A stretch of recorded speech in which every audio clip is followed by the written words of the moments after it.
Good morning, everybody. Welcome to those of you in the audience and whoever's on the phone. The open meeting of the Federal Election Commission for Thursday, September 17th, 2015 will come to order. We have an additional agenda item and some late submitted documents today. Mr. Vice Chair. Thank you, Madam Chair. I move that the Commission add to the agenda consideration of the second motion to set priorities and scheduling on pending enforcement matters awaiting reason to believe consideration, and that the Commission determine pursuant to 11 CFR Section 2.7D that business so requires and no earlier public announcement was possible. All right. Are there any questions, comments about that motion, about the motion?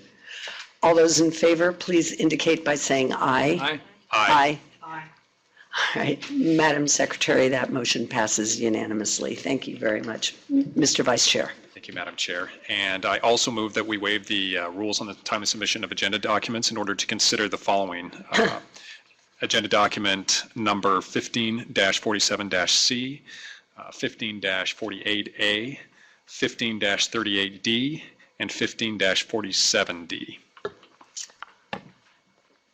Any questions, comments? All those in favor of the motion, please indicate by saying aye.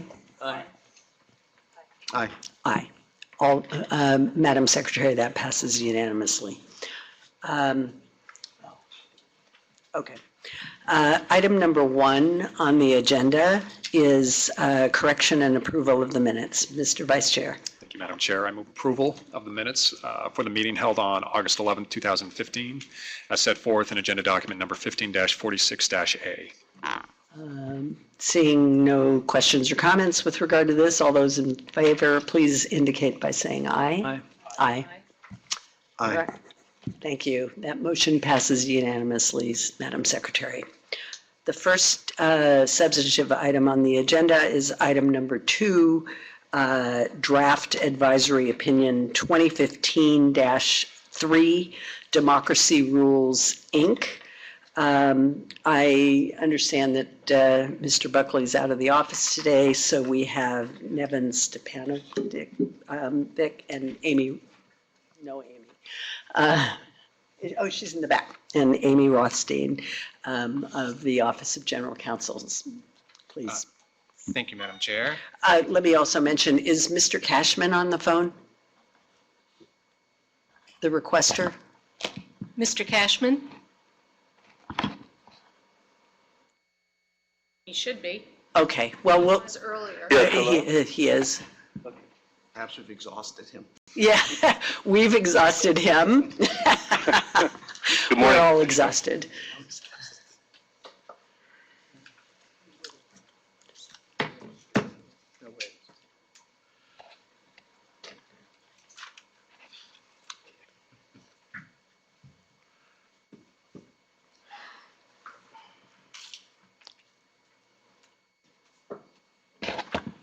Mr. Cashman? Yes.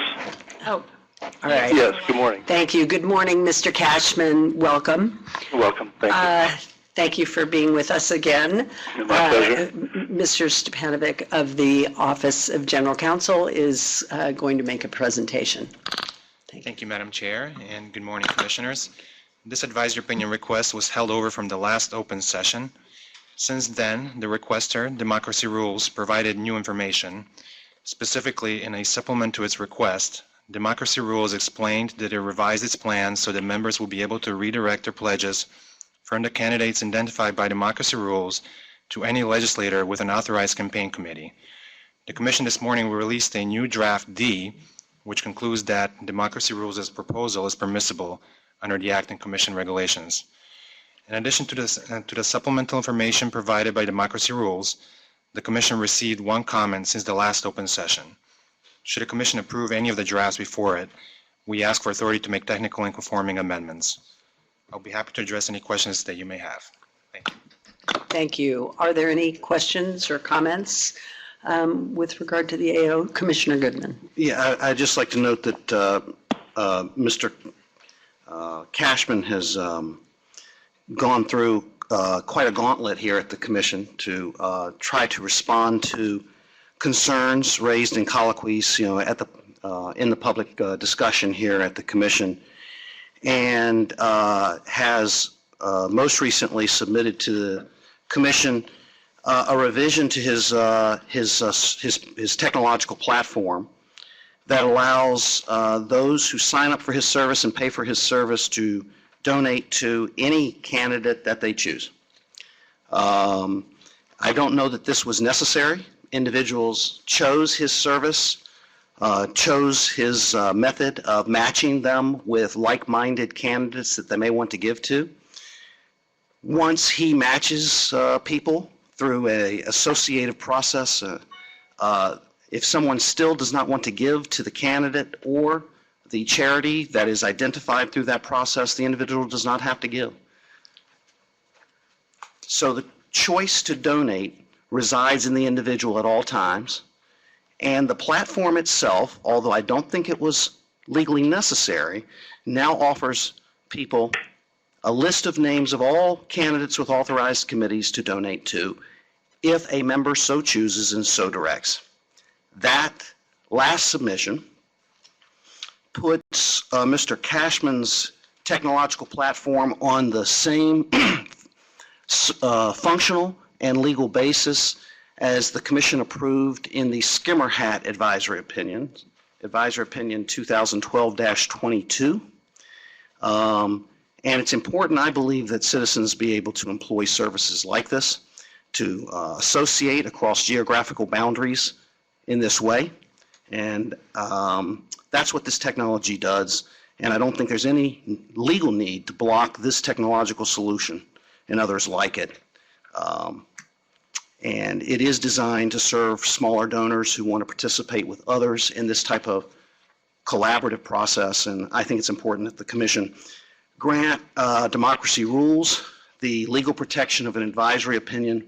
And I don't think it even breaks new ground. I think democracy rules could rely on the Skimmer Hat Advisory Opinion for protection. So for that reason, I intend to support draft D before us today. Thank you. Any other comments? Let me just respond. I actually agree with you that it is really important to encourage innovation and encourage ways to have people contributing to the political process.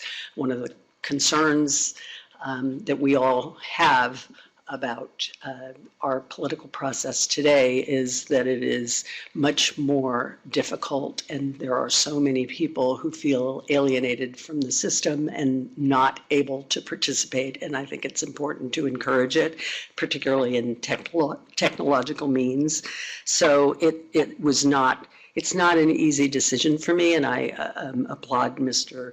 Cashman for going through the gauntlet, as you say, although I think it sort of makes it somewhat confusing as the process kept changing. And I'm still concerned that it does not meet the purposes of Skimmer Hat as well as CrowdPAC, because those were situations where people were given information that was available about candidates and then could choose and make their own determinations about who to support from any range. And this is such a convoluted way of sort of isolating out some candidates and making some determinations about who can be supported.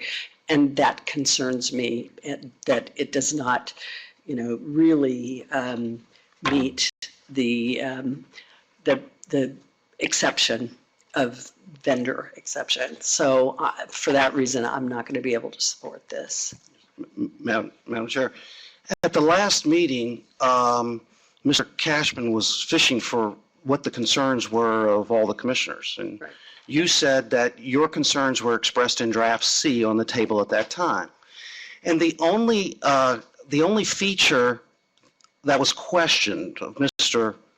Cashman's technological platform there was that individuals had to, when it came time to give, although, by the way, they could choose not to give, if they chose to give, they had to give to the candidate that was derived from his algorithm, his process of matching the donor with an interested candidate. Right. Or a like-kind candidate. Mr. Cashman revised his submission to address that one concern, that one distinction between his platform and others that was set forth in Draft C. He added a feature that added all candidates and said he would direct contributions as a service, a for-fee service, to send your contribution to anyone. Now it appears that we've moved the goal line on democracy rules. Now we say, well, it's a convoluted process, but Skimmerhat had an algorithm too.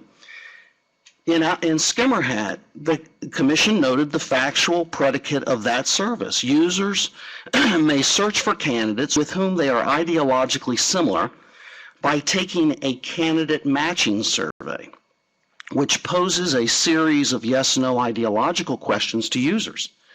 These answers are then compared to the positions of all federal candidates. A list of candidates is then displayed on the results page, ranked from highest to lowest based upon the matching percentage with the user.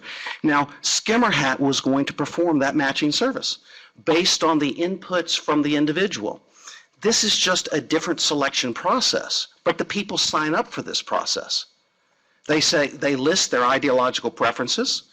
They are agreeing to pay for the service of winnowing the field to people, and they agree to go through a pledge process where people actually vote among candidates and nonprofit organizations that they may want to direct to. And if they are unhappy at the end of the day with the match that democracy rules prescribes for them, then they don't have to give, and they can give to anybody else. So I don't think that's very convoluted or confused at all. What I'm more concerned about is that the goal line has been moved on democracy rules. Yeah. Well, first let me say, we haven't moved the goal line because, as I understand it, you probably have the votes for this, and so we will not have moved any goal line. So this is just my personal concern. Yes, Skimmerhat and CrowdPack both had algorithms. In this case, it's a determination that is going to be made subjectively by Mr. Cashman. That is much more the concern that I have. If it were a neutral algorithm that were just taking into account the interests of the particular individuals. And secondarily, yes, admittedly, he added the names. And I honestly, this is not, I don't mean to be like arguing this vehemently in the sense that I don't have a huge stake in this, mainly because I do want to encourage this kind of activity, but I just am concerned that this doesn't quite meet the law in my view. And that's where my concern is, because that is an additional step that requires the donor to then affirmatively, within a period of time, make an alternative, choice.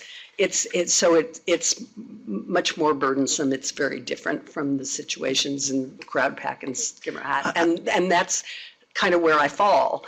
And I'm not trying to argue with you about your perspective. Well, I'm trying to persuade you. Yes, no, I know you are. That whether it's the Wizard of Oz or it's the little man behind the curtain, the algorithm in CrowdPack is a series of ones and zeros, okay, that somebody programmed.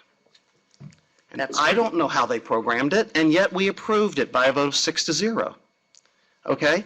Somebody draws up the algorithms for search results on Google, and just because it's a fancy set of ones and zeros to identify and distinguish who we think matches with you, and by the way, I've been on CrowdPack's website, and I put in a fair set of ambiguous criteria of mine, and said that and I identified one issue, Was it right? student loans and debt. That wouldn't necessarily fall left or right necessarily. No. Was it right? No, I didn't mean left or right. I mean, was it right according to your views? No, Was they the ended up algorithm right? recommending a congressman from New Jersey for me, and I had no I had no knowledge. I couldn't figure out how CrowdPack's algorithm identified this one congressman from New Jersey as being right for me on the issues. But by the way, I could choose at that point to use CrowdPack's service or not use CrowdPack's service, to donate to that individual or not donate to that individual. Right. Did you and click here's the on- same, let me finish. I feel like I'm at the debate last night. My time is limited. And your time's up. Did you click on Mr. Trump? And so whether you trust Mr. Cashman as being the individual who is helping do the individual, you're essentially hiring the service of Mr. Cashman to help you identify, just like people employ political consultants all the time. We're sophisticated players in this world, hire political consultants and have government affairs offices that help them identify where their political contribution should go given their political interests. Mr. Cashman is offering a service. You may or may not want to use it, okay? But the point is individuals choose to use this service. I understand that, and that was true right at the beginning in draft number 1, or whatever the first draft was of this request. I personally still believe, and you're right, I mean, obviously there are human beings behind the determinations that ultimately result in whatever the algorithm comes up with, no question about it.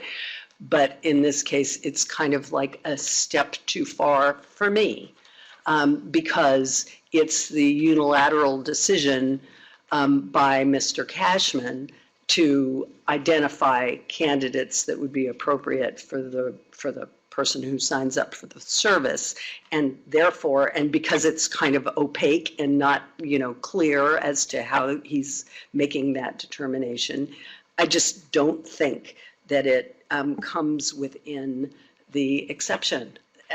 What you're saying is a consulting service doesn't come within the business vendor exception because I'm relying on one person. By the way, the individual still chooses in the end whether or not to make the contribution. If you don't like Democracy Rules' recommendation, you can back out of his voting process.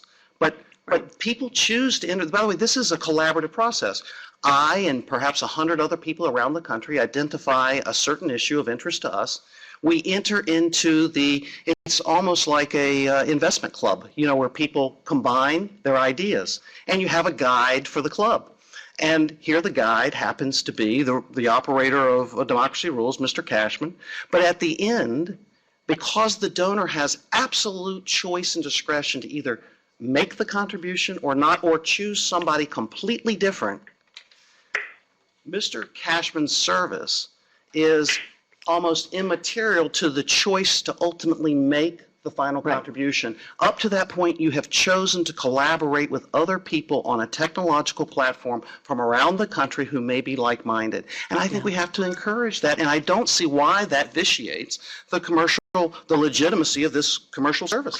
You're still paying a fee for the service. I think that you hit on the one thing that causes me the most concern about it and I have to say, this is probably coming from my own perspective in my legal practice, in which I did a lot of consumer protection types of matters. And what this reminds me of is those, here, buy a magazine subscription and no problem, no obligation, none whatsoever. It's only, $5.99.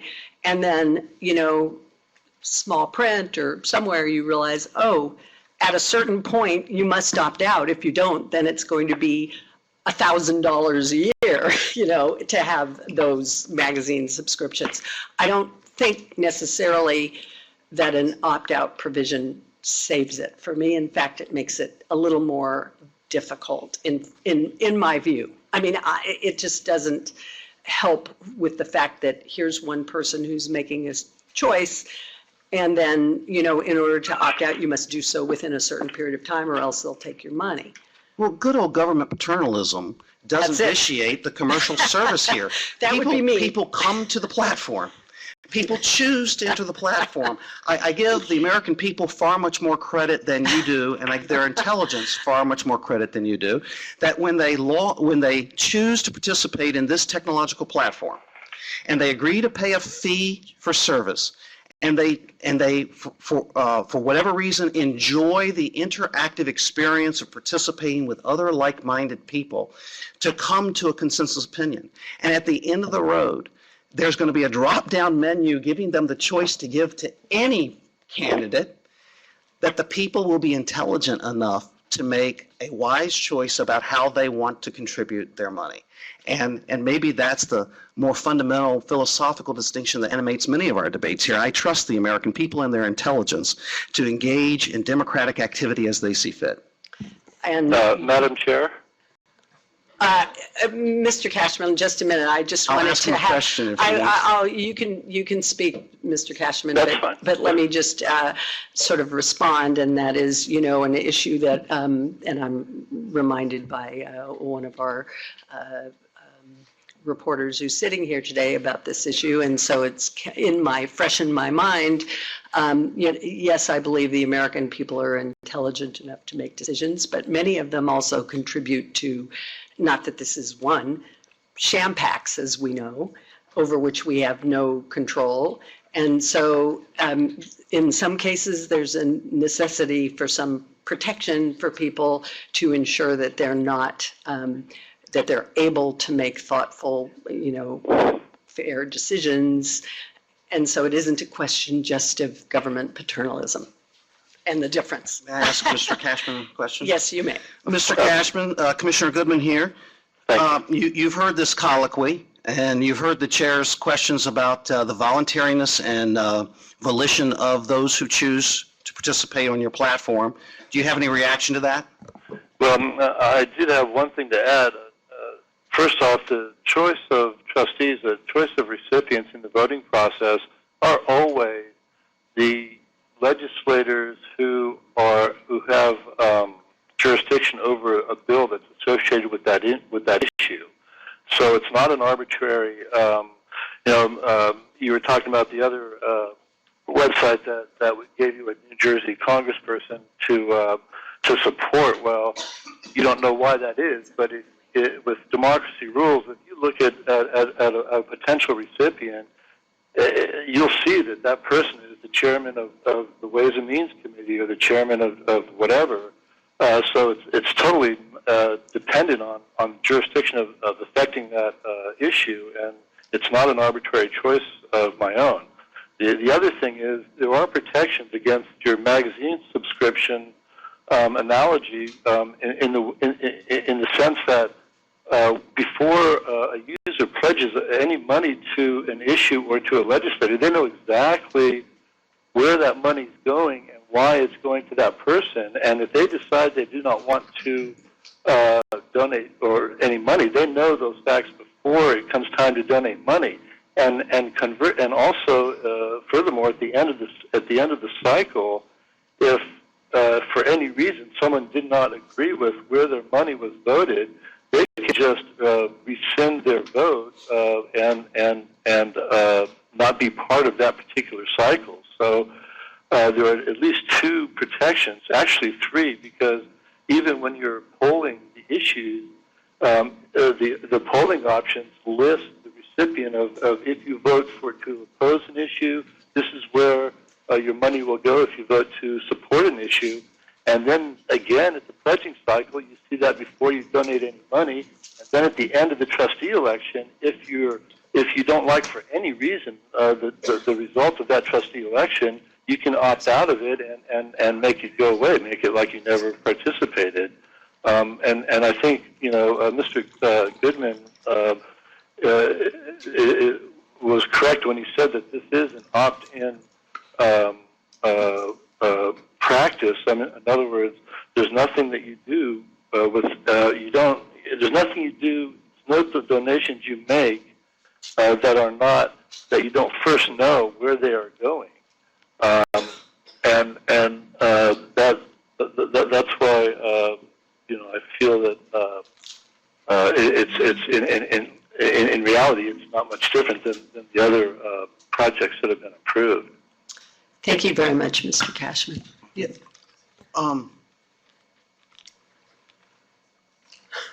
Let me just say, I believe what Mr. Cashman is providing individuals by helping them identify who is the chair, who has influence over a certain issue, is essentially the service that every major corporate PAC in America has with their government affairs office Right. that identifies who's going to affect issues of interest to that well-funded organization. And sophisticated, wealthy donors have consultants and people who assist them in this process. And what Mr. Cashman is offering is for people of lesser means, at the lower end of the economic scale, to have a platform to participate like that, and he's going to help them make intelligent choices by helping them identify potential candidates who are worthy of their support, and the individual maintains absolute control over their money before they agree to make a contribution. And so I think this is indistinguishable from CrowdPAC and particularly Skimmer Hat, which was a commercial service. And there's an older advisor opinion in a case called Brooks. So for that reason, I'll rest my case, Madam Chair. But I intend to support Draft D. I think it's important that we embrace these technologies that empower individual citizens. Thank you. Thank you. Are there any other comments from anybody? Is there a motion?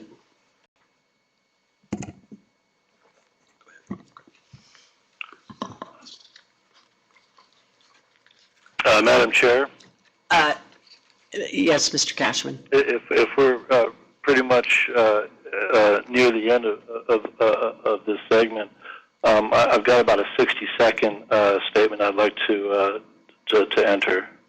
Mr. Cashman, I think we're ready to vote. I don't want to, preclude you from saying anything that you haven't been able to communicate to That's us okay. before, but honestly, I think we're pretty well informed Okay. by our discussion so far on these many meetings that we've had on this matter. So, Mr. Vice Chair, do you have a motion? Thank you, Madam Chair. With respect to Draft Advisory Opinion 2015-03, submitted by Democracy Rules by Ray Cashman, who's the Executive Director, I move approval of Agenda Document Number 15-38-D, which is also known as Draft D. Okay. Any comments about the motion? All those in favor, please indicate by saying aye. Aye. Aye. All those opposed? No. No. So that motion fails by a vote of 3-3.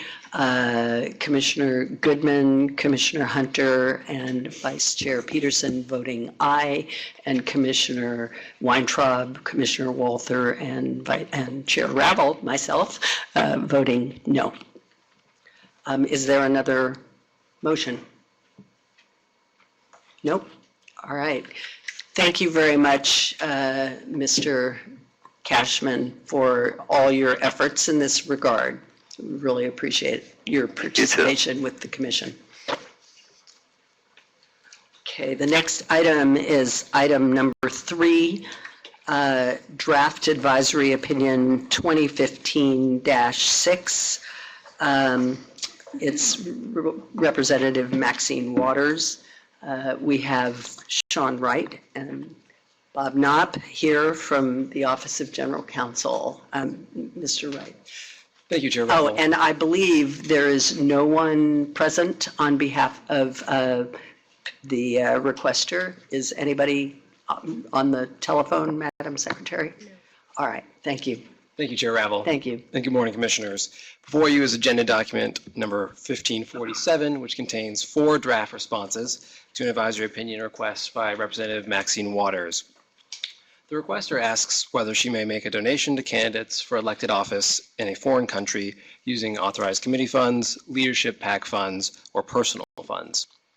Draft A concludes that the proposed use of authorized committee, leadership PAC, or personal funds to make a donation to candidates for office in a foreign country is consistent with the Act and Commission regulations because an authorized committee using committee funds for such a donation would constitute a lawful purpose permissible under the personal use prohibition. While that prohibition applies to leadership PACs, the proposed donation is permissible for the same reasons. And so long as the personal funds are neither derived from campaign contributions nor donations to the requester, the donation is permissible. Draft B similarly concludes that the proposed use of authorized committee, leadership PAC, and personal funds is consistent with the Act and Commission regulations because, again, an authorized committee using committee funds would constitute a lawful purpose permissible under the personal use prohibition. That prohibition does not apply to leadership PACs, and that prohibition does not apply to individuals. Draft C reaches the same conclusions as Draft B, however modifies the legal analysis to reach this conclusion. And finally, Draft D concludes that the proposed use of authorized committee, leadership PAC, or personal funds is consistent with the Act and Commission regulations, harmonizing the earlier drafts. In particular, the draft concludes that the donation would be permissible from a leadership PAC, but does not reach a legal basis for that. The Commission received no comments on the drafts and no comments on the request. Additionally, if the Commission approves a response, we request the authority to make technical and conforming changes. Thank you, and I'm happy to address any questions you have. Thank you very much for your presentation. Are there any questions of council or any other discussion? Mr. Vice Chair. Thank you, Madam Chair. I think we probably know which direction we're heading. I support draft C. It's not going to have, as I understand it, sufficient support. I may make the motion at the appropriate time anyways, since the draft that it looks like we're working on the compromise draft indicates that we couldn't reach an agreement. So I thought it might be helpful for posterity to see a draft that someone did support if they wanted to try to piece together the pieces as to where the disagreement lay. The only question I have on draft D is with respect to footnote 3 on page 4. And the reason I do it, this is the end of the last sentence of answering the first question.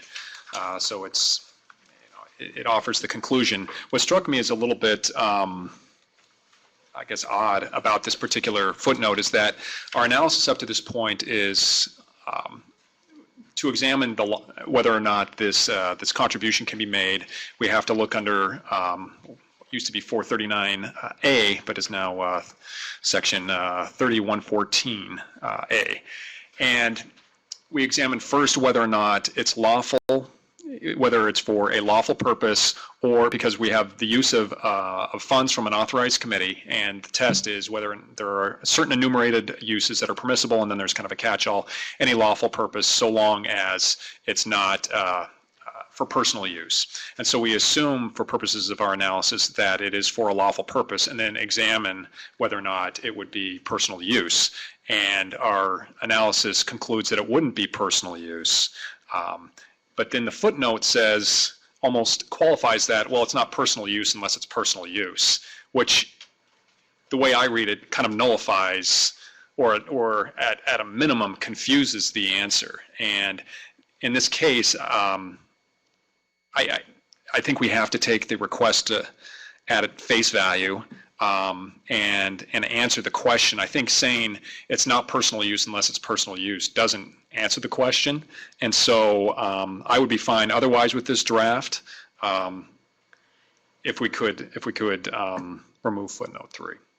Let me just say, and let's talk process here, because I understand that you indicated that you want to make a motion with respect to C, and I believe that there's another motion with respect to A.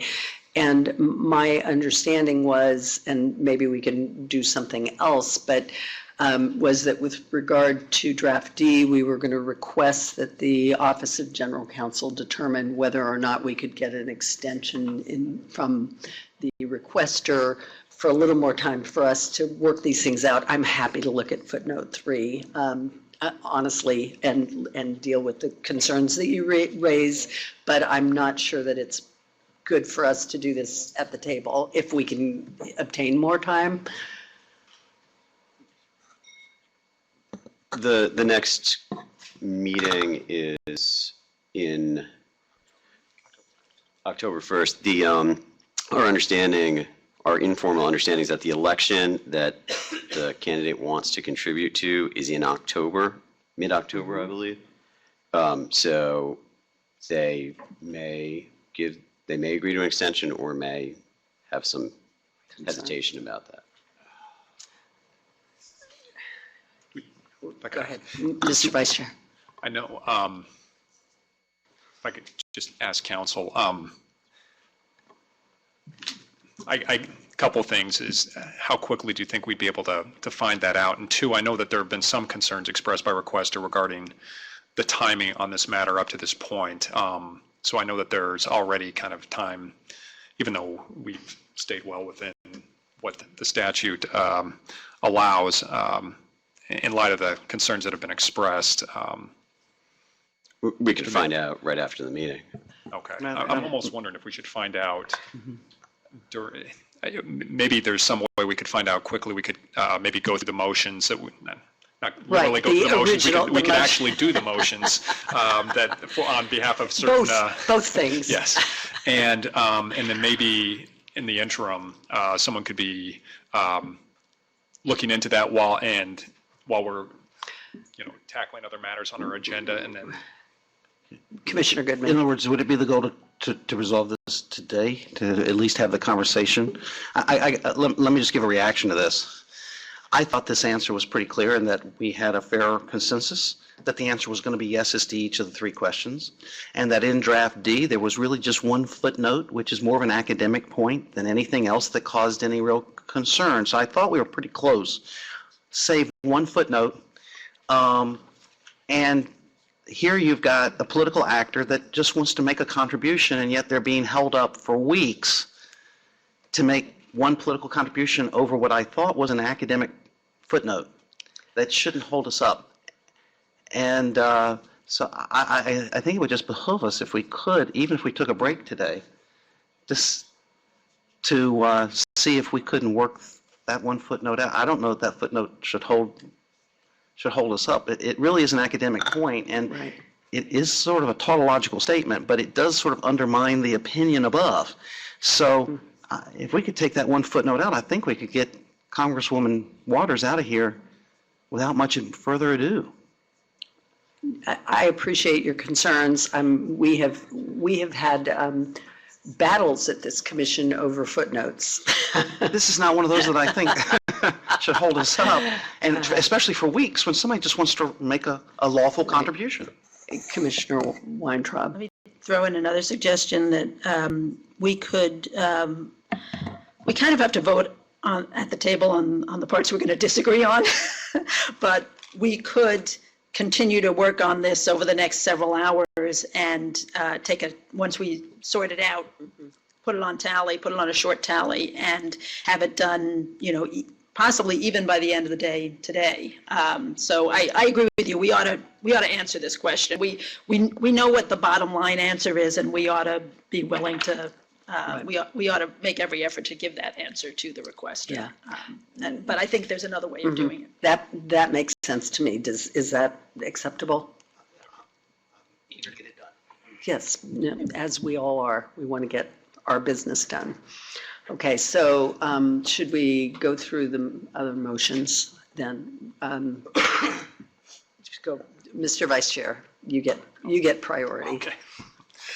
Thank you, Madam Chair. In draft advisory opinion 2015-06, submitted by Representative Maxine Waters, I move approval of agenda document number 15-47-C, which is draft C. Comments? Commissioner Goodman, did you have a comment? No. All right, all those in favor, please indicate by saying aye. Aye. Aye. All those opposed? No. No. No. All right, Madam Secretary, that motion fails by a vote of 3-3. Commissioner Goodman, Commissioner Hunter, Vice Chair Peterson voting yes. Myself, Commissioner Walther, and Commissioner Weintraub voting no. Is there another motion? Commissioner Weintraub. Thank you, Madam Chair. And let me just preface this by saying that, as previously indicated, Draft A comes to the same conclusion on a different legal analysis, particularly with respect to the question of whether leadership PACs are governed by the personal use prohibition. And we have a disagreement on the commission that's, matter of public record. It's come up in previous AOs, but we do get to the same result. I also want to note that I'm not sure how, other than to the requester who obviously wants an answer and we should give it to her, I'm not sure how significant this particular AO is going to be for a broader audience. The issue of whether one can donate in foreign elections, as all of the drafts, I think, note, and certainly the one that that I support and the one that we will, I think, ultimately adopt, make clear it's got to be, the use of campaign funds has to be for a lawful purpose. That would include lawful, in this case, under the law of the country that would be receiving the contribution. Many, many countries have the same kind of prohibitions that we do on foreign donations. So, I don't think we're going to see a sudden outpouring of contributions from the United States in foreign elections, because I think most of those countries, just as we do, prohibit foreign donations. Most of those countries do too. This may be, we're not opining on whether that is or isn't true in Haiti, where this election is taking place, but we're just operating on the assumption that it's legal there and predicating that our answer on that assumption, because if it's not lawful there, then it's not for a lawful purpose. So, it's an interesting question, but as I said, I think not one that's going to have wide-ranging impact. Having said that, with respect to Advisory Opinion Request 2015-06, I move approval of Draft A, as set forth in Agenda Document number 15-47-A. Thank you. Are there any questions or comments about the motion? All those in favor say aye. Aye. Aye. All those opposed? No. No. No. All right, that motion fails by a vote of 4-2, with Commissioner Goodman, Hunter, Vice Chair Peterson, and Commissioner Walther voting no, and myself and Commissioner Weintraub voting yes. So with respect to the famous footnote, we will confer today and try to resolve this matter on tally today. All right, thank you very much.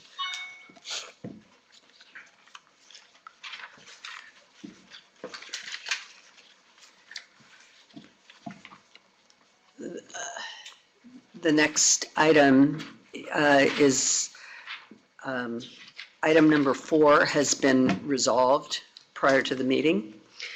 And the next item is item number 5, commission documents, public disclosure policies, and our Office of General Counsel is working on a memo with respect to their views about how we can make more documents available. I'm sorry. think we have that. No, I was just going to say, I thought you asked for this to be held over. I did. I asked for this to be held over. But you The want- Office of General Counsel has given us a memo. I had a follow-up question to the Office of General Counsel regarding a statement in that memo. I'm sorry. And they are working on getting that information. Okay, I'm sorry. I didn't understand that that's what was transpiring. So I think with respect to, with that information, item number 5 will be held over to October 1st, our next meeting. Is that date acceptable for everybody? I'm sorry, to which meeting? October 1st? Oh, yes. Okay, thank you. Item number 6 is the proposed Directive 74 on the timely resolution of enforcement matters, and that directive is proposed by Commissioner Weintraub. And would you like to speak to that, Madam? I would. Thank you, Madam Chair.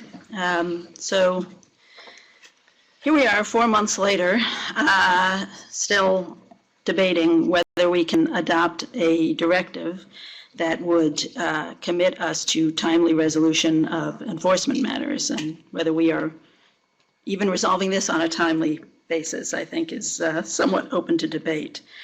I think this is really important. I think this really goes to the heart of whether we're going to do our jobs or not, because resolving an enforcement matter 3-4 years on the edge of the statute of limitations after the complaint has been filed really, I think, does a disservice to everyone involved. No matter what the result is, respondents deserve to get closure, as do complainants. People think the law's been violated. They deserve to know the answer as to whether it has or it hasn't, or whether we can't make up our minds, we can't come to agreement on it. But one way or another, the public has a right to know, respondents have a right to be able to either claim exoneration or, pay their penalty and move on with their lives. And other people are guided by this. We are now, deep in the throes of the 2016 presidential election, second debate last night, and we still have cases sitting on our desk that go to conduct in the 2012 presidential election. And we still haven't resolved for the public and for political actors who are trying to figure out how to comply with the law, whether various aspects of what happened in 2012 complied with the law or not. And part of the problem, a big part of the problem, is that cases are sitting on commissioners' desks waiting for commissioners to take a vote. And they sit sometimes for quite a long time. We have cases that have been sitting on commissioners' desks for over 3 years.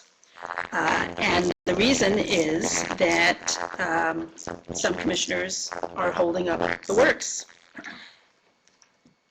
We had an executive session, which I think we're going to try and continue later this afternoon, but it started on Tuesday. Almost half of the items on the agenda were held, which included virtually every matter of legal significance. The only matters that we seem to be able to resolve are low-hanging, really simple, straightforward matters that, really almost shouldn't even have to come to the table. We ought to be able to resolve those just by talking amongst ourselves and coming to a conclusion. But we continue to hold matters up. There are a couple of matters that have been held up almost 30 times now in the course of over 3 years. And I think this is just unacceptable. And I think we have to make a commitment to doing our job better. That people out there don't know what the law is because something happened maybe 4 years ago. And people know that maybe a complaint was filed and nothing has happened. So it becomes like a pocket veto. No explanation, just a secret hold that leaves people in the government out there, and then more people will draw conclusions from that. People decide if it's okay or isn't okay. They may decide that it is okay because they can't get an answer out of the commission, and they may be wrong about that. At the end of this, I don't even know what the issues are in some of these holds or why they're being held up or what the concerns are. But honestly, if you can't make your mind up over the course of 3 years, then you're in the wrong line of work, because this is a job that requires people to make decisions, and on a more timely basis than that. And if you can make your mind up and you know what you want to do, then you ought to, frankly, all due respect, have the guts to take the vote and write your statement and put it out there, be publicly accountable for it. Let people, if they want to challenge it in court. Another problem with having things drag on indefinitely is that it allows people who are writing, taking positions that might otherwise be subject to challenge, you know, the complainants out there might say, geez, that happened so long ago. Do I want to go through the trouble of suing over that after 4 years? It's just another way of trying to avoid accountability. And we are public officials, and we need to be accountable for our decisions. And we ought to be willing to do them on a more timely basis. And we've been back and forth on this a couple of times. You know, I have a proposal that I gave to my colleagues and put on the public record 4 months ago. 2 months later, I got a proposal back. That really didn't work for me, so I gave a counter proposal. That sat for 2 months, and then at 5 yesterday afternoon, I finally got a counter proposal back on that, which I acknowledge is a little bit closer, but the crux of the disagreement is whether a partisan bloc of commissioners ought to have the right to hold up an enforcement matter indefinitely. That's what we disagree about. And I think the answer to that is no. We have rules on the books right now that we don't usually insist on how to proceed in these matters. By long tradition, members of the commission have, for a variety of reasons, every one of us has done it at one time or another, chosen to ask their colleagues if they could hold over a matter for some amount of time. Sometimes somebody just wants a couple of weeks to think it over a little bit longer or to do some edits on an analysis, and nobody ever objects. And if what we were talking about was holding matters up for a couple of weeks so people get a little bit of extra time, we wouldn't be sitting here talking about this now. But when a couple of weeks turns into a couple of years or longer, then I think something really needs to be done to address that. We have almost 90 matters that are sitting waiting for a decision at this point. And, you know, Commissioner Walther has done a very helpful chart and analysis of how long some of these things have been sitting around. We've got a group that's been sitting for over a year. We've got a group that's been sitting for over 2 years. We've got a group that's been sitting for over 3 years. We just have to man up here, so to speak, and take our votes and put our analysis out there and move forward on these things. Under Directive 10, if a commissioner wants to lay a matter over, they can make a motion. And by majority vote, it'll pass or fail one way or the other, up or down. We've never insisted that commissioners go through that process. It's always been a matter of accommodation. Somebody asks for a hold, and usually all the information that we get is an email in response to the proposed agenda from the chair, and it says, one or more Republican commissioners ask that the following matters be held over. Because, frankly, all of the long-term holds are coming from the other side of the table. As I said, we all do it sometimes, but all the long ones are coming from the other side of the table. And we don't get any further information than that. I really do not even know what the basis for the delay is on some of these cases, but I think we have to move forward. So I'm going to put my motion on to a vote, and and all that this would do would say we're going to vote within 6 months of when a matter hits our desk. And this does not vitiate the procedures in Directive 10 that still allow somebody to move to hold a matter over. And certainly that could still be done by accommodation. And sometimes it's done unanimously. You know, sometimes the Justice Department asks us if we will stand down and not move forward on something while they're doing a criminal investigation. And I think almost always by unanimous vote, we accede to that request because we don't want to mess up a criminal investigation. But if my motion doesn't pass, then I'm just putting everybody on notice that I'm going to start objecting. When those emails come around saying one or more commissioners is asking for a matter to be held, if it's been held for more than 3 months already, I'm going to start objecting. And then we can go to the table and people can make their motion And if you've got a good reason for why it needs to be held longer, maybe you'll get 4 votes for that motion. But if there is no reason, and it's just, we're not ready to go forward, or we want to wait for some other event that may or may not take place at any indefinite time, we'll just have to see how it plays out and whether you're going to get the votes for it. And if you don't get the votes for your motion to delay it, then we're just going to proceed with it. And I'm sorry to have to take that step, to have to put us through that process, but I just, I've been working for 4 months to try and get an agreement on something that might work for people, that wouldn't be, that might give people a little bit more time, that, might make people a little bit more comfortable. But this business of just insisting on the prerogative of holding things up indefinitely has got to stop. It's just got to stop. Are there any comments?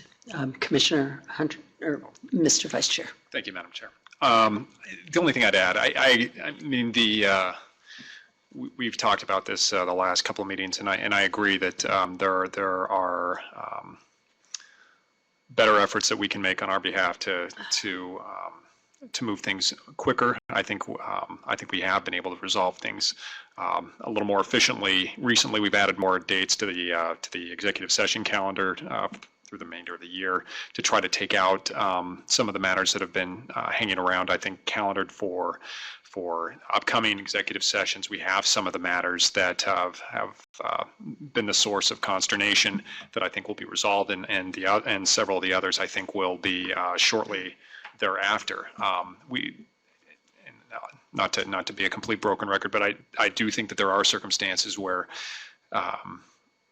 that we've mentioned, whether or not we have common respondents, and it makes sense to hold matters to consider common respondents as a group, matters that may be impacted by litigation, matters that have a similar issue, that in order to ensure the consistency of result, makes sense to group together. And hopefully, like I said, I think that within the next few executive sessions, some of the ones that have been around for a while, I think will be able to be resolved. And maybe that will be a pressure release valve of some sort to get some of those out of the system. But I think that, I think that even if I won't be able to support this version of the directive, but I think that the commitment to resolving cases in a more timely manner, to get quicker resolution, not only to get them off our desk, but to give the respondents closure, to get complainants closure, to get the public greater guidance as to what the law is. I think that is an important, an essential objective, and I certainly am committed to pushing through things on a more efficient basis so that we can avoid the situation where we have matters that are up here at the commission for lengthy periods of time. Commissioner Hunter. Thank you, Madam Chair. Everybody agrees that the enforcement docket should go much more quickly. There's no debate about that. Everyone agrees. We had a relatively new head of enforcement who's now our acting general counsel, and he's done a nice job moving things more quickly. Did I say that wrong? Acting general counsel? No, I just don't think he's relatively new anymore. I feel like Dan's an old timer. How long were you were you head of enforcement? I came in the beginning of March 2012, so I was there for a little bit over 3 years. It feels like much shorter. Okay. In this place, Maybe it speaks to how long we've been around. Yeah, compared to a lot of people in your division, you're still a newcomer. And he did a really nice job moving things along, as has Ms. Guth and others who have worked hard to improve the processing times. There are some outliers that we've talked about, but things are improving. And as with Mr. Patelis in the acting role, I think we'll have some hope that things move even more quickly. With respect to the matters that Ellen refers to that have been on the agenda for a while, you know that there's reasons for those. You say that you have no idea why they're still on there. You know that there's reasons for all of them that we have said repeatedly. Well, then you weren't listening. Peterson has said it many times in the open meeting, and we've told you before, as Commissioner Peterson just said, it's in part, many of them are because there are pending matters before federal courts that are directly relevant to the matters we have before us. And we'd like to hear what a federal court has to say before we make our decision. I think that's perfectly reasonable. There are other matters where there are other cases with the same legal issue in the pipeline, and we'd like to consider them together. That makes perfect sense to us, and we've explained that many times, both in public meetings and in executive sessions and in private conversations. And to sit there and say, oh, it's just the Republicans and they hold things indefinitely and it's crazy. You've done that as well. For example, as I've mentioned in previous public meetings, there was a grouping of cases that you just decided you were going to hold until then Commissioner Don McGahn left. And don't shake your head. I mean, there's no debate about it. You literally waited him out, hoping that the new Republican commissioner would be a different vote. And I think you said that publicly many times, and we pressed on and on and on saying we'd like to resolve these cases, and we just got radio silence. Nope, they were never added to the agenda. And the difference is we have legitimate reasons why we're waiting on a couple of matters. And I just explained them to you. And so please don't sit there and just forget history and just, go on and on about how it's just the Republicans' fault when it's not. Madam Chair? Yes, Commissioner Weintraub. There are a couple of cases that I'm aware of that you're waiting for litigation to be resolved, but just a couple. If there's more than that one cluster concerning that same respondent, I can't go into the details. I really am not aware of that. You've made this argument before. There were a couple of cases that I thought deserved consideration by a full commission of 6 commissioners, and we were down a commission. But those cases, you can't blame everything on what happened when Don McGahn was here. He's been gone for 2 years, and you've been holding up those cases for the last 2 years. I never blamed him for anything. I blamed you. But you've been holding those same cases for this last 2 years. So what's been going on in the last 2 years? You just mad because Don didn't get to vote on them? That's ridiculous. I just told you that there's legitimate reasons for the cases that are being held over, and there's not that many of them. I don't recall the exact number. I don't know if it's appropriate to even say it, but it's not a lot of cases that we're talking about. And again, each of them has a specific reason why we're holding them up. Yes, some of them is because those same issues are before a federal court. This has nothing to do with Don. We're not waiting for him to come back, and we're not blaming him for anything. I'm sure he's quite happy doing whatever he's doing, and I'm sure he doesn't miss this place one shred. And again, I'm not talking anything about him. I'm talking about when you held the matters over waiting for him to leave.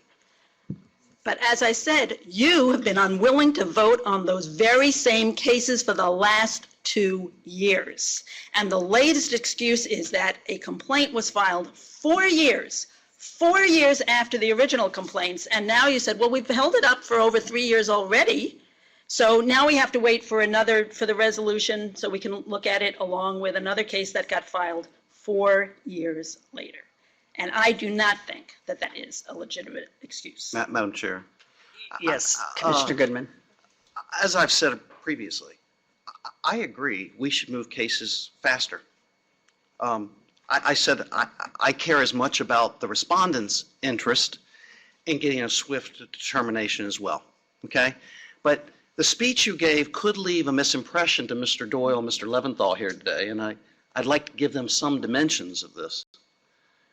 There are between 90 and 100 cases in our queue. And on the agenda that we have before us this week, there are probably about 8 cases that are being held out of about 100.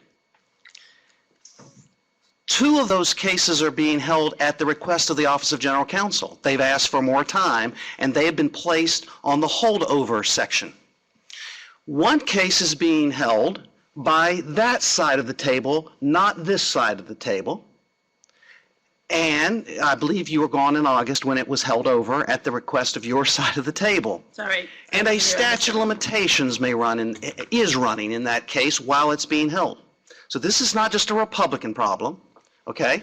And we shouldn't overstate it or leave a misimpression that the Republicans aren't doing their job, because when you boil it down, there are probably 6 or 7 cases out of 100 that this side of the table is holding. And on 3 of those cases, I have put in writing and put it in the formal record of this commission the reasons why I am holding those 3 cases, which you just alluded to. And there is sound reason to do so, to hold those 3 cases because they are directly impacted by ongoing litigation. They involve one party. I am not holding other cases. Those are the 3 I'm responsible for. And I have supported, and in the response you received from Vice Chair Peterson, Vice Chair Peterson has made a proposal, a counter proposal to yours, that would require, in order to hold any matter, 2 or more commissioners must place in writing their rationale for taking more time with those matters, so that no one should be left with the misimpression that these are being held willy-nilly or for irrational or arbitrary and capricious reasons, because they are not. So I believe Vice Chair Peterson has shared with you a very constructive proposal. Not only does it require commissioners to place their rationale in writing before the commission in order to take more time on matters, and right now, again, the universe is about 6 or 7 cases out of about 100.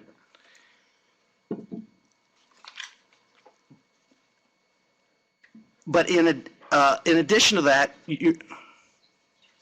your proposed policy does not address another source of delay in this building, and that is the Office of General Counsel. In some cases, we don't get a first general counsel's report in a case for 2 to 3 years. The range has been from 1 or 2 days from activation to as many as 1,500 days to get a first general. And so the counter proposal that Vice Chair Peterson has shared with you addresses that end of prompt resolution of cases as well. Yours does not. So you can demagogue this issue, but when you lay it bare, we're talking about 6 or 7 matters out of 100 in the building, and delays are have been caused by many commissioners here, not just Republicans, and we must address the Office of General Counsel's processing of cases, not just commission processing of cases. Now, the counter proposal that Vice Chair Peterson has shared with you has put a deadline on the commission of 6 months from the date that we receive the first general counsel's report to resolution would be 6 months. And that would be 9 months. 9. I believe it's 6. It's 3 for it to be calendared. Three to be calendared. Yeah. But assuming that a chair wants to calendar it immediately, but we left some discretion of the chair to order. I mean, if you just start putting them on immediately when they come up, we're going to have agendas that we can't get through. So, but once it's submitted to the commission, there would be 6 months. So, and yet, where there are important reasons that are explained by commissioners to take more time, it cabins and details what those causes can be, and requires every commissioner to be accountable in writing to the commission for those reasons to take more time. That's a very rational way to proceed, and it also addresses the other half of the delay, which is the processing of matters in the Office of General Counsel. Yours doesn't address that at all. Commissioner Weintraub. Thank you, Madam Chair. The proposal to put reasons in writing, I think, is a good one. It is one that I made in July to the Vice Chairman, and I appreciate that he has incorporated that into his latest proposal. I agree, that's important. The Office of General Counsel is already operating under timelines that we have. They're informal timelines, and I believe at the last status of enforcement, they were meeting those timelines virtually 100% of the time. There have been outliers, and the longtime employees of the Office of General Counsel will vouch that there's no one on the commission who has been more vigorous in pursuing the reasons for delays in the Office of General Counsel when that has happened. I am not letting anybody off the hook on this problem of timeliness. It's been one that's concerned me ever since I got here, but we have to get our own house in order. And while there are many aspects of the latest proposal that I could agree with. The crux, as I said at the beginning, the crux of the disagreement is when do you get exceptions? And under your proposal, which I say your collectively because I assume you're all behind it, under your proposal, a partisan block of commissioners could, on their own, they would have to state reasons, but they could, with less than a majority of the commission, hold up a matter indefinitely. And what my counter proposal, my proposal all along has been, if you've got a good reason, bring it to the table, state it to your colleagues, and maybe you'll persuade somebody. I'm not saying there are never good reasons for holding a matter over, but I am saying, and it is true, that I don't know what many of the reasons are, because there's more than those 6 cases. I believe there are something like 14 cases that were held over just this week that were on the agenda on Tuesday, and for one reason or another, this one gets held over, that one gets held over, another one gets held over, and I truly don't know what the reasons are for all of them. I know about the 6 that you're talking about, but there's more than those 6. I'm talking about the long-term holds. Some are short-term. Can we do it at the next meeting? We're prepared to go at the next meeting. They're really not. They would fit well within your policy or our proposed policy. I'm talking about the longer-term holds. There is not an inordinate delay on 100 cases in the building. Mr. Leventhal, Mr. Doyle, I hope you're hearing this. There are about 6 or 7 cases that have been the subject of any long-term hold, and the reasons have been explained for them, and they are not irrational or unreasonable reasons.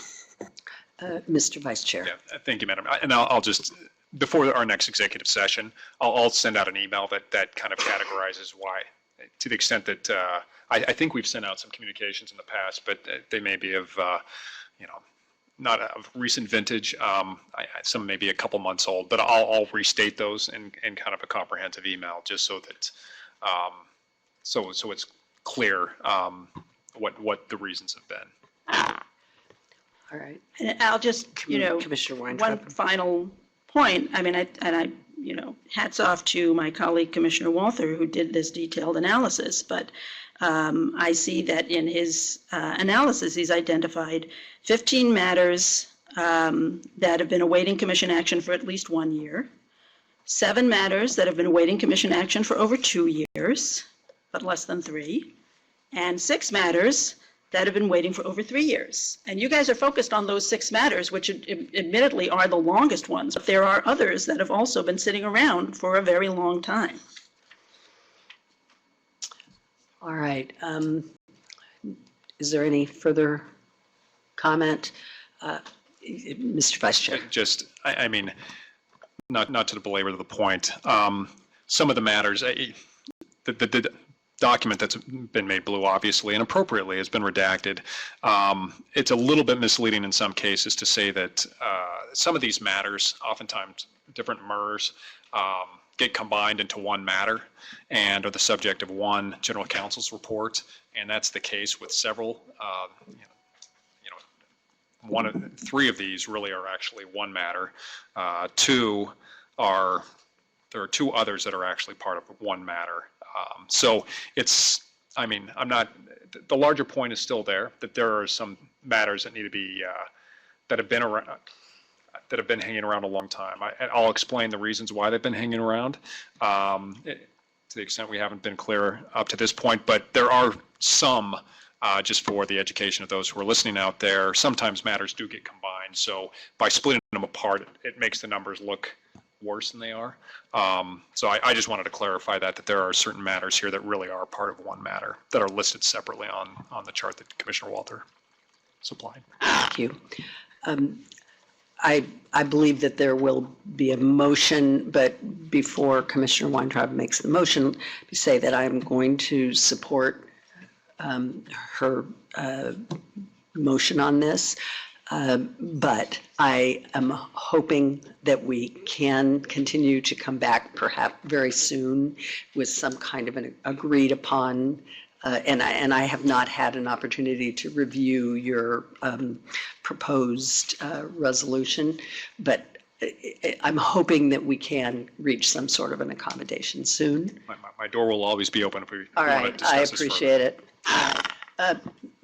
Mr. Acting General Counsel. Yeah, you don't want that title, right? No comment. The Office of General Counsel's work product has come up. If I might just say a couple words about my view on my goals and my view on the work product of the office. I don't intend to touch on some of these other issues, but as to OGC, I agree fully that we need to do the best job we can possibly do with these sometimes very challenging matters to get to the commission a full record in our analysis, written as well as we can write it, efficiently, punctually, in every case. I do think that we have done a good job in the last few years meeting the internal time goals that were discussed with the commission many years ago. And frankly, I think there's been some cultural change in OGC as to that issue over the last few years. It's a commitment of mine, and it's understood throughout the office that we want to try to get 100% compliance if we can. Occasionally, a case will come through that we fail to meet it, but it's usually, again, for a reason that is either out of our control or we're doing the best we can to move it to you. What I want to say, though, is, and this is to all 6 of you, I think I want to make sure OGC is doing what we can to work with each of you and to address what concerns you may each have. And I think that we have also successfully done that across the aisle, at least since I've been here, and I want to continue in that. As I see it, I've got about 3 or 4 months to work for us all to work together, so I want to make the most of it. And so I invite all of you to seek me out and to work with us on individual issues. And if we can move things quickly, I want to work with you to do it. Thank you very much, Mr. Patalis. Commissioner Weintraub. I also want to note, and my history is a little bit longer here than Mr. Patalis's, but they're really, so I have an even greater appreciation of the culture shift. When the commission adopted those internal guidelines for when we wanted to see the first general counsel's reports come up in 2003, I believe. There was an entirely different attitude than we see today. And as I said, you guys report to us every quarter on how you're doing. We have the statistics on it, and I think the statistics in the last one, as I said, were you're hitting those marks virtually 100% of the time, and are to be commended for doing so.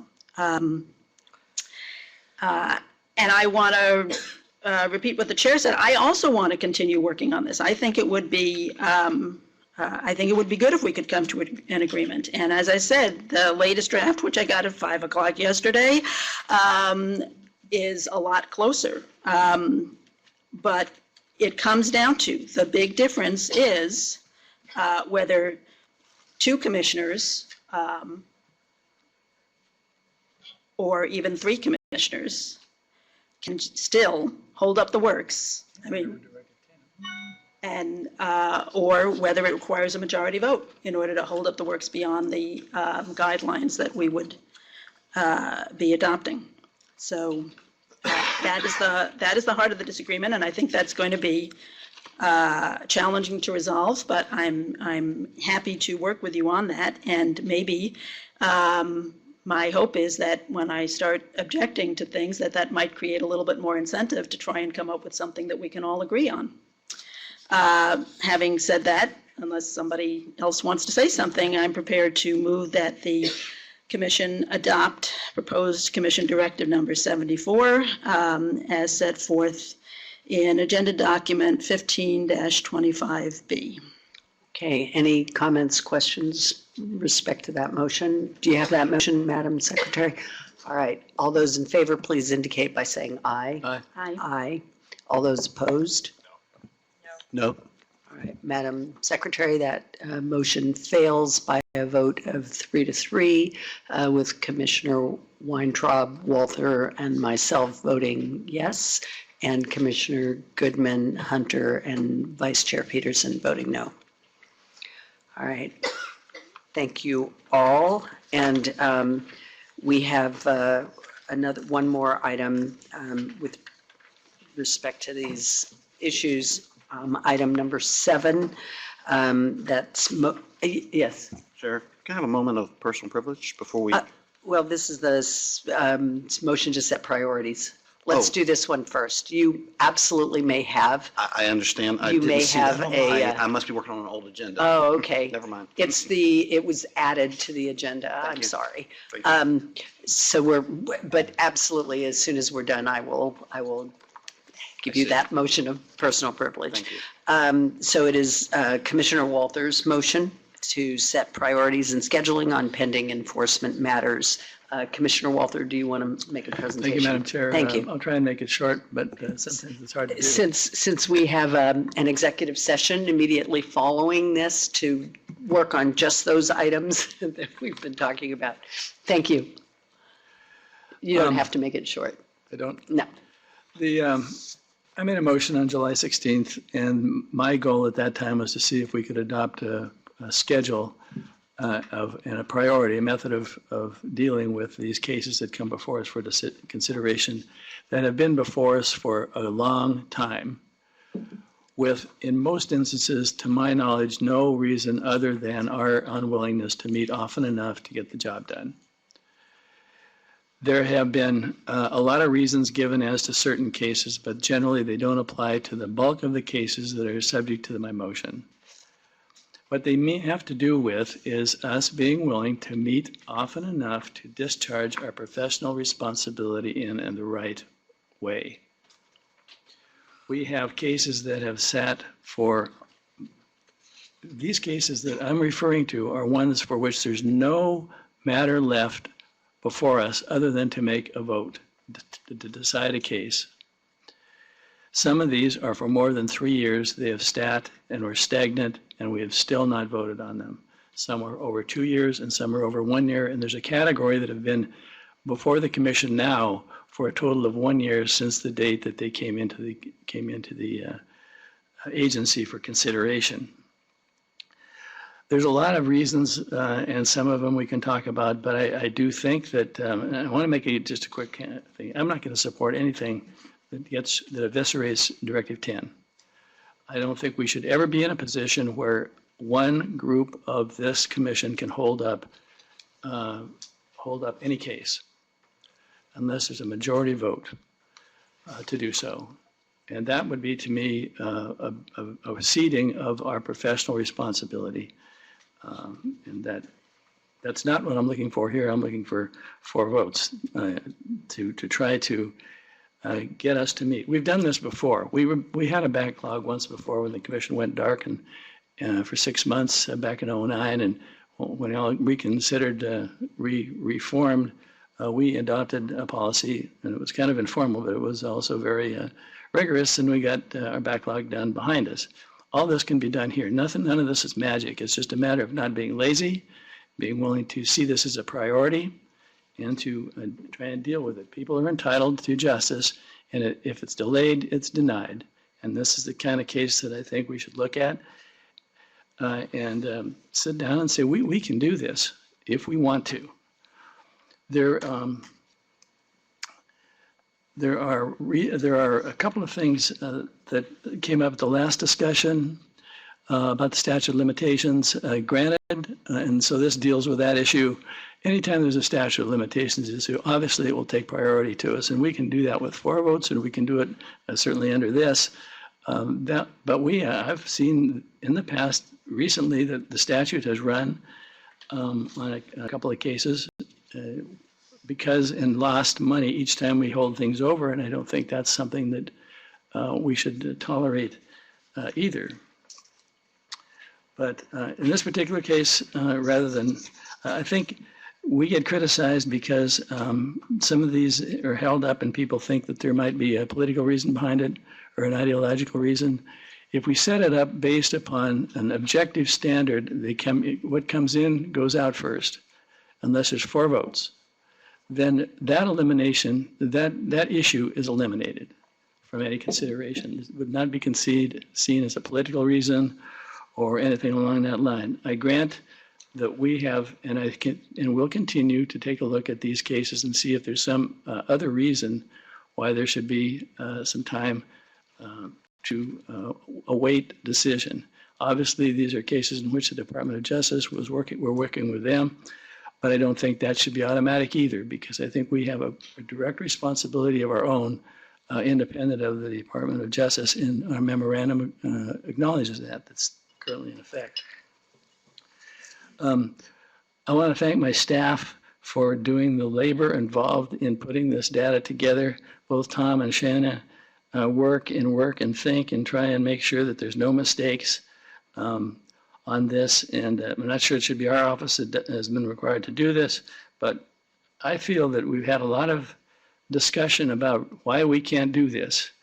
And so I felt that when people see the black and white here, it might shock a few of us into realizing that there's really no reason why we are in this position.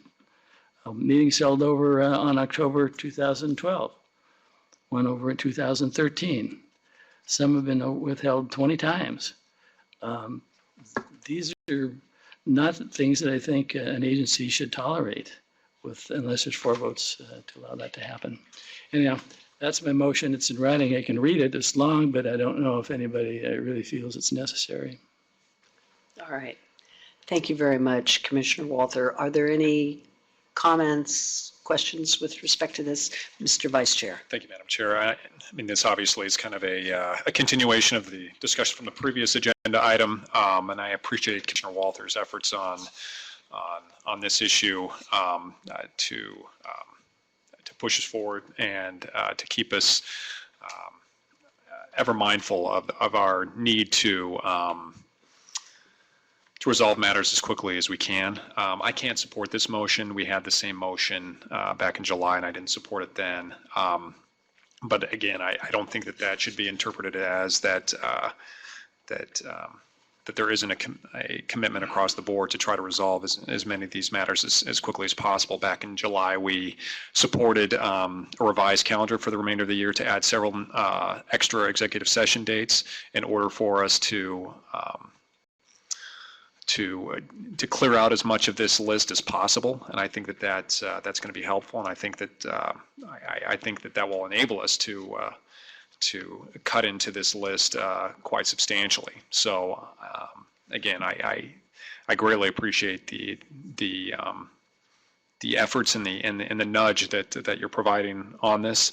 And again, just because I'm not going to support this motion doesn't mean that I don't appreciate the fact that you want to make sure that we keep our feet to the fire, and I think that's important. Like I said, I think that there are some of these matters.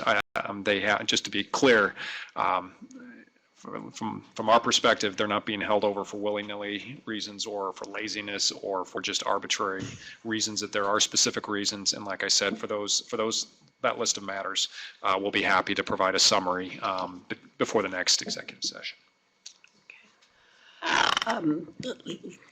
I'd like to add, and I wholeheartedly agree with Vice Chair Peterson that it's been very beneficial for us to see the document that your office so ably produced, because it does provide to us the stark reality. And, as you know, I did not support the motion to adopt your motion in July, because I do have a lot of reservations about the effectiveness of it, given that it requires an enormous amount of time for ourselves and our staff to be prepared to be able to have thoughtful discussions about matters.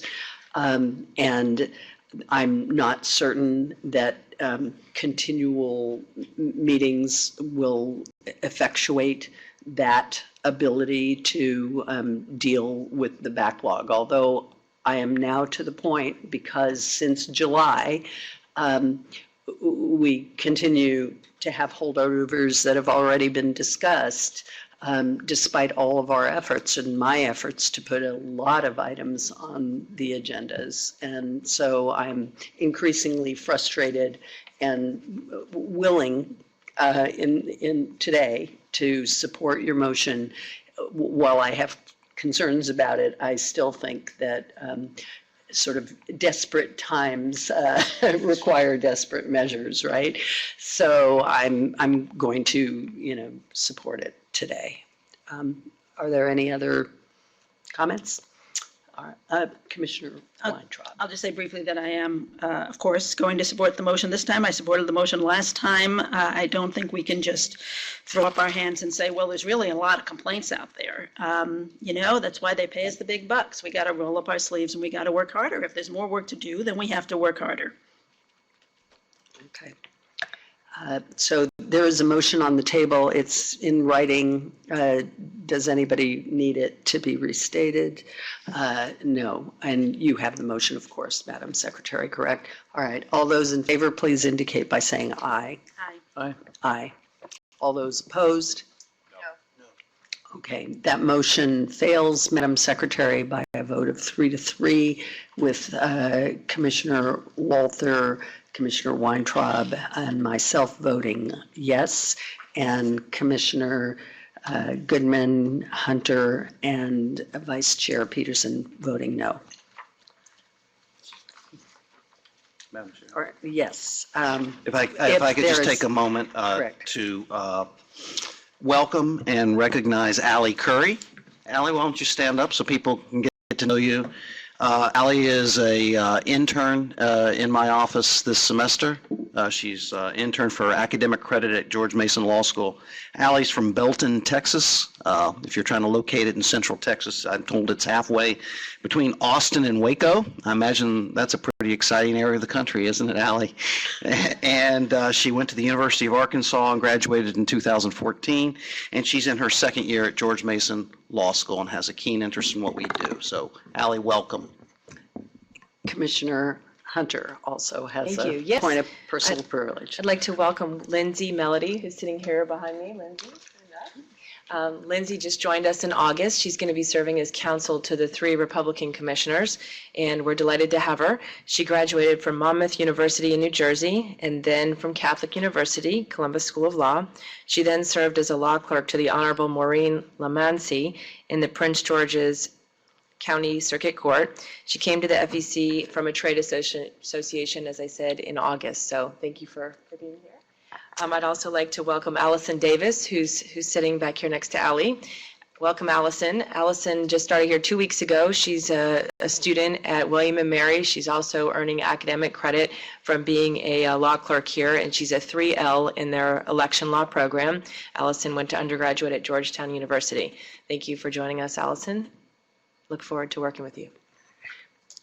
Any others? I also have a point of personal privilege, and I'd like to introduce our intern, fall intern, Aaron Colby, who is standing. He is someone that I met when I was at an event related to William & Mary Law School, and he came up and expressed an enormous interest in this area of the law. He's really thoughtful and cares a lot about political law. William & Mary seems to be producing a lot of great people who are interested in political law. This may be more important than tax law in the future. So anyway, we welcome you, and we're so glad you're here. Thank you. And with that, we're up to item 8, Mr. Staff Director. Are there any management or administrative matters the commission needs to discuss today? Madam Chair, there are no such matters. Okay, thank you very much. This meeting stands adjourned. And just for the information for everybody, we will make public the vote, the tally vote, as soon as we possibly can. Excuse me? Oh, on the Waters AO. Right. Thank you.